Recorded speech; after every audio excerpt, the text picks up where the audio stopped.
대학 입학 후에 전공을 선택하는 무전공 제도가 힘이 실리고 있다. 2023년 6월 교육법의 학과나 학부 설치 의무 조항을 폐지시킴에 따라 미리 대학 전공을 선택하지 않고 입학 후에 전공을 선택하는 틀을 마련했다.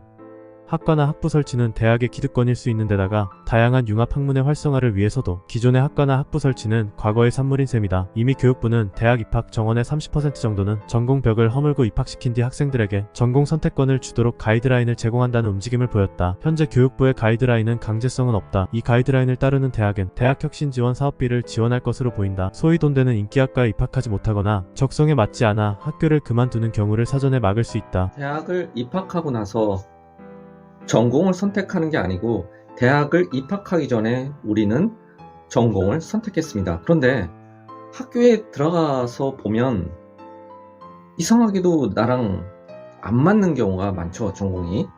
그러다 보면은 고민하게 됩니다. 학교를 그만둬야 되는지, 그리고 다시 재수를 해서 자신이 그래도 맞는 전공을 선택해야 될지를 고민하게 됩니다. 그뿐만이 아닙니다. 자신이 원하던 대학이 아닐 경우에도 고민이 엄청 많이 밀려오게 되죠. 이러한 부분들을 아마도 많은 이들이 고민해 왔는지도 모릅니다. 그러다 보니 전공을 대학교 들어가 나서 입학 후에 선택하는 그런 제도도 마련케 됩니다.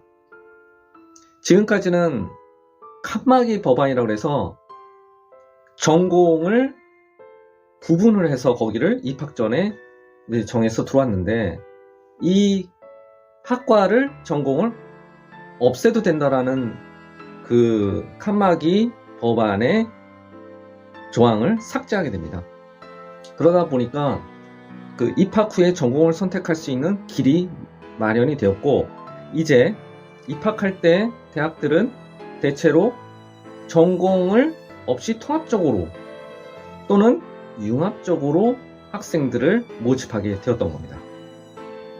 어떻게 보면 이 통합과 융합의 시대는 우리의 사활을 걸고 있는지도 모르죠. 칸막이를 통해서 우리에게 울타리를 마련하게 되면 전공에 관해서도 융합과 통합이 이루어지지 않음으로써 이게 연결이 잘 이루어지지도 않게 됩니다. 지금은 그런 사회가 아니죠. 로봇이 의사의 수술의 역할을 하게 되는 그러한 공학적인 마인드도 필요하게 됐기 때문이죠.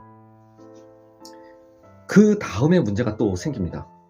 지방대학에 있는 학생들이 대거 서울이나 수도권 쪽으로 옮겨오려고 하는 경우가 많죠. 그 이유는 기업이라든지 이러한 기타 등등의 인프라가 부족하기 때문입니다.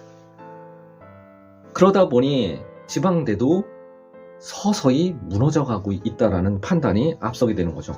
그때 대학이라는 거는 지방대학, 특히 통합, 융합을 하도록 지금 많이들 고민하고 있습니다. 더 한 발짝 더 나가볼까요? 그건 바로 대학의 이름, 특히 지역 거점 국립대학인 경우에는 가칭 한국국립대라는 것으로 통합을 해야 된다는 여론도 잃고 있다라는 겁니다. 그게 요즘 추세라고 봐야죠. 무조건 서울이나 수도권을 오게 되는 그러한 입장? 그거는 구시대적 발상이라고 봐야 됩니다. 그리고 대학이 어느 대학이냐에 의해서 계층이 구별이 된다? 이것도 구시대적이라는 거죠. 자신의 입장이 반드시 옳지는 않아도, 또한 통합의 마인드가 옳지는 않아도 경제적 흐름도 통합, 융합의 마인드로 갈 수밖에 없었던 겁니다.